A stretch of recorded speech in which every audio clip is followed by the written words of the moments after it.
Welcome to IT Path. My name's Dana Morrison. I'm your host, and we're going to go back to the year 1988.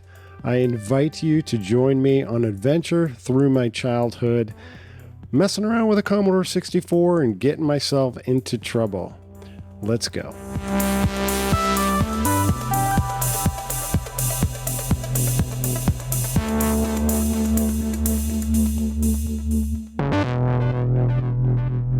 Okay, before we can actually get to the year 1988, we actually have to go back a little bit further. Let's go back to 1981. It was around that time at Christmas that my parents bought me a Commodore 64. I used to go into the service merchandise any chance I got, and I would look at it behind the glass case in all its glory, reading the box, and just enjoying the moment and thinking forward to the day that I too could have a Commodore 64 and be programming it and doing all those things that I saw on television. It was a great time in my childhood. Well, I got one Christmas that year, and I pulled it out of the box, and I had a floppy, a cassette player in there, and the Commodore 64 itself, and a power supply, and a way to hook it up to a TV. Yes, a TV. Hook your computer up to your TV. Now, actually, more people are doing that today. But anyway, back then, hooking up your game console and things like that was great. But when you're hooking up a Commodore 64 to your television, you expect to be on a long period of time. It didn't take very long for the parents to be like, okay, let's get you your own screen. I ended up actually saving up my own money and buying an amber monitor. So I couldn't afford color. They were just too expensive. But I got an amber monitor for about $100 at service merchandise. And I started doing, programming. I started messing around. I started trying to figure out BASIC. I wasn't much of a gamer. I didn't have a lot of games. I did have the floppy disk and a tape drive to load programs onto the computer, and I started picking up a few games. Richard Petty's Talladega was one of the first ones, I think. Probably had that on cassette, and it took forever to load anything from cassette. You can imagine this, like hitting play and just waiting. And your screen would sometimes load and flash and bring up a graphic of some sort, and then finally your game would load. And Richard Petty's Talladega was actually a pretty challenging game. It was a lot of fun, but it wasn't really my cup of tea. Then I got Spy vs. Spy. That one was great. I loved playing Mad's Spy vs. Spy, especially with my friend over Beetle. We call him Beetle. His last name's Bailey. Beetle Bailey. You get it. So we used to play Spy vs. Spy a lot. And I also had another game I favored, which was The Way of the Exploding Fist. That one was key. That one was just a great game. Just enjoyed it so much. And in 1983, I was influenced much by the movie War Games. And if you remember that movie, the character of Matthew Broderick is messing around with a war dialer, actually dialing phone numbers to see if computers are on the other end and all of that fun stuff. And man, I envied that. I wanted to get myself some way to be able to do some of that, get some of that action. I was always trying to think, what else could my computer do? What can I squeeze out of it? And, so I started programming things and it wasn't enough. So my friends had Run Magazine. And so I would borrow their copies of Run Magazine, and they actually had lines of code in there. You could type your lines of code in piece by piece by piece by piece into the Commodore, and you could save it on your own floppy disk, and then you could execute it. And that was great, except a lot of times the Run Magazine code had errors in it. So you would spend all your time programming this game only to get an error and then trying to figure out where to fix the error. So I actually got fairly good at looking at code and debugging some of the mistakes that I had made, probably typing it in, but also there was sometimes flat out errors in the code from the magazine, very frustrating.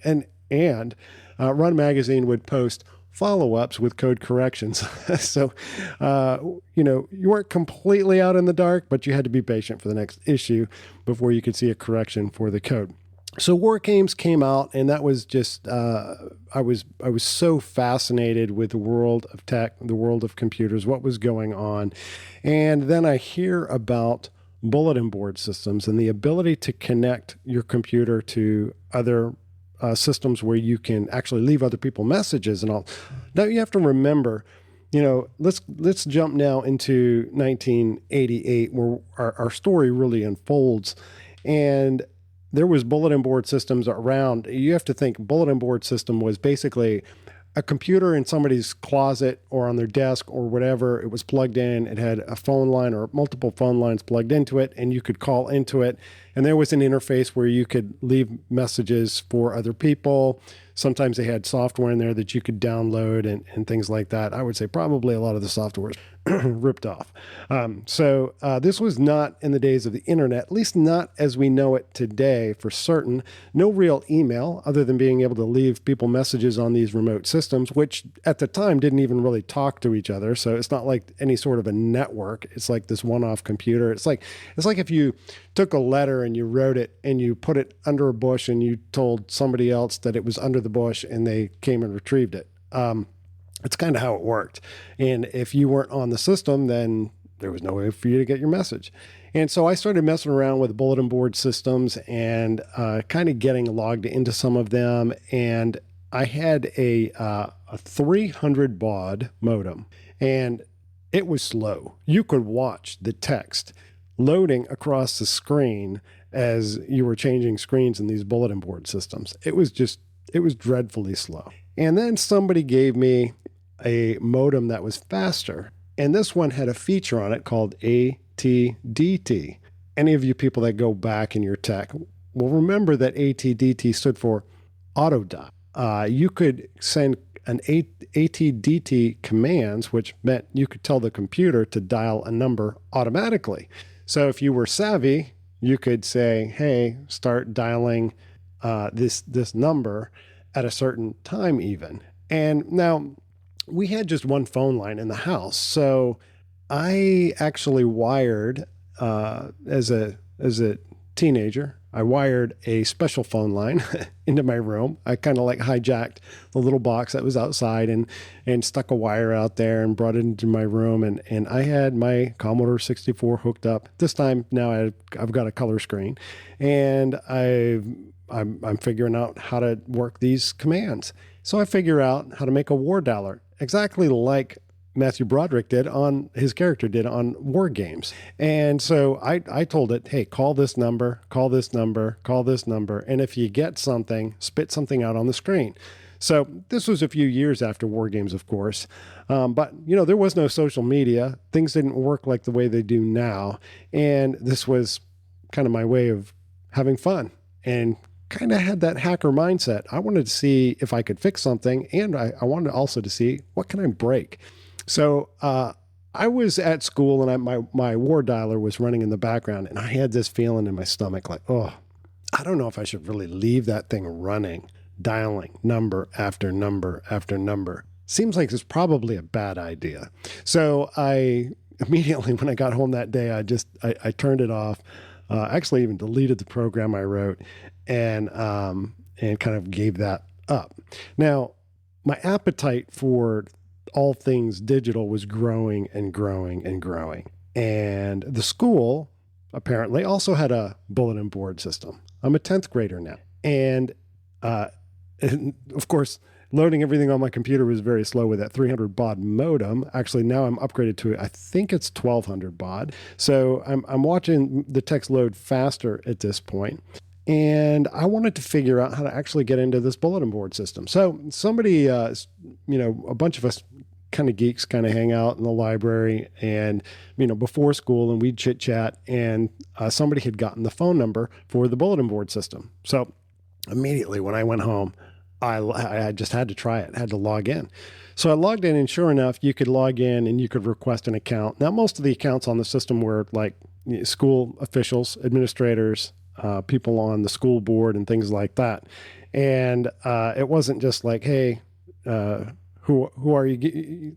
We're just going to give everybody access to this thing. No, it was like you had to fill out this form, and it kind of like, ask for permission to be on it.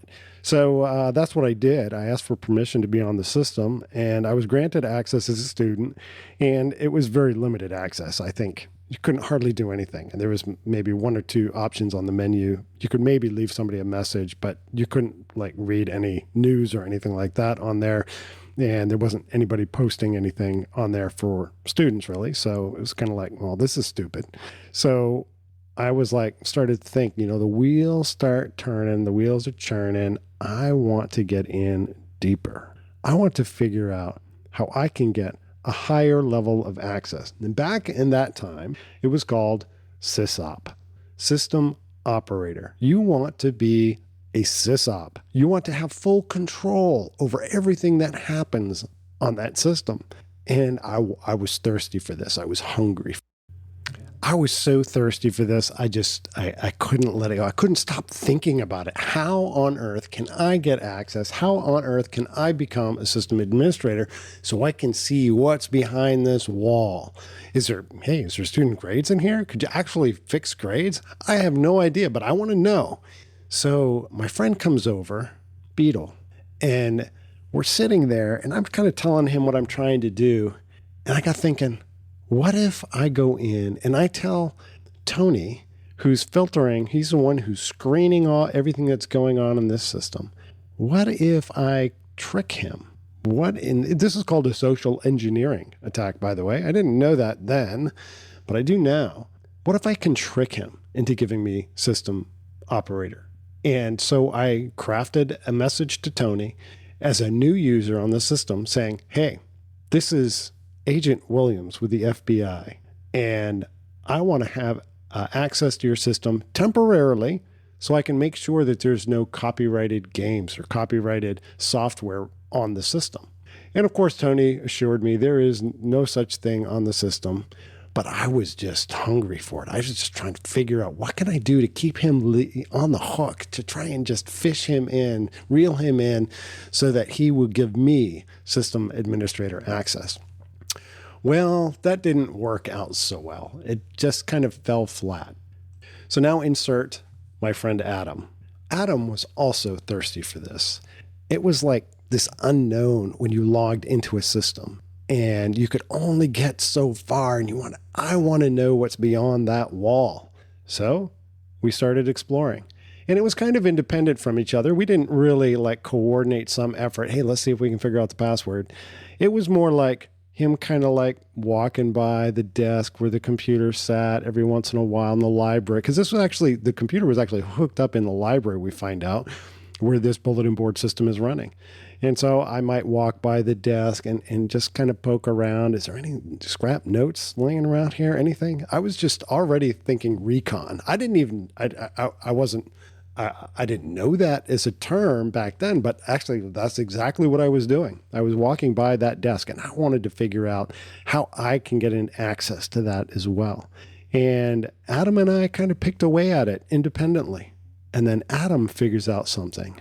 He says he figures out what the system administrator's password is. And that's when it all goes off the rails.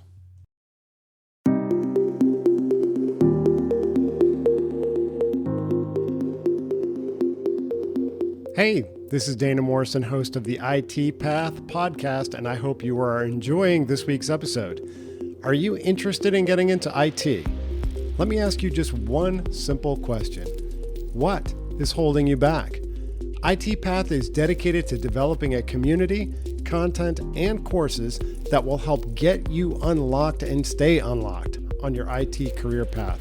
I have more than 25 years experience in IT, and I want to share with you what I've learned and give you the tools to exceed on your very own IT path. It makes no difference if you never worked in IT or if you are an IT veteran like myself. To find out more, simply go to itpath.net and sign up for the mailing list so we can keep you posted as things develop. Thank you so much, and let's get back to the episode.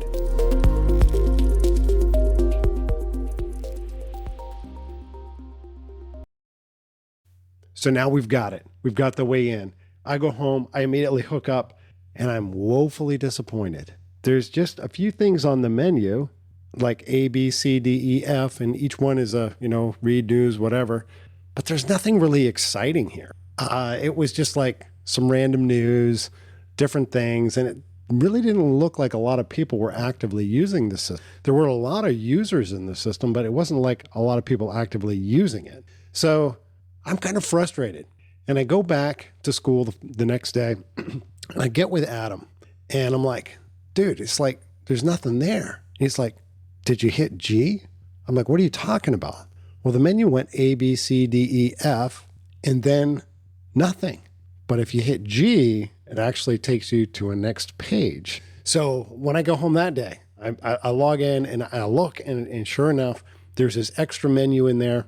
I'm excited. Now I'm jazzed up. Okay, so there's user accounts in here I can control. So I immediately make myself a backdoor. Actually, I make myself multiple backdoors. And there's a ton of information about the users in the system with different passwords. And, this is listed in plain text in these. You can go in and you could actually see what people were choosing for passwords. So I started just getting passwords and all sorts of things out of the system. And you could see when they logged in. So I could see that teacher so-and-so, it's been, 30 days since that person logged in. And so I chose some of those accounts and I elevated them to sysop.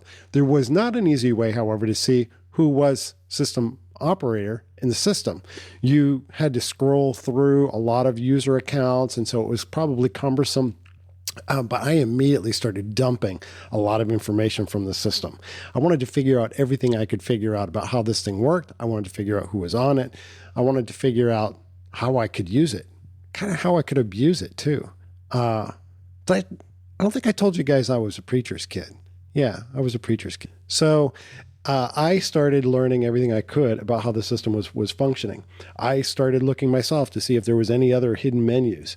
And so I printed out all of these pages after page after page, reams of information about, they had people's, it wasn't like a lot of personal information, but I could see their passwords and I could see their addresses and all of that. So I just started printing stuff. I just started getting information out of the system. However, there were no grades in the system. There was no way to change my grade. So I changed the name of the bulletin board system. Heck, why not, right? So I changed it and I thought about it and I changed it again. I thought about it. I changed it again. I did this over the course of a couple days. Meanwhile, Tony is furiously working in the library trying to figure out what's going on with the system and who has access. And I don't think he had a clue how many accounts we'd compromised by this point between Adam and myself. So finally, after a couple more days of just going in, logging in, changing the system, it was busy. You know what? The bulletin boards started to pick up traffic. It was getting busier every night. And it seemed like probably everybody and their brother had sysop access by this point. Kind of comical. The last change I made was changing the name of the system to Hell's Lair. Way to go, preacher's kid. Then the next day, lights out. Everything stopped working. You could dial the number, but it would just ring and ring and ring. I just figured somebody's unplugged it, somebody's turned it off, and that would be the end of it.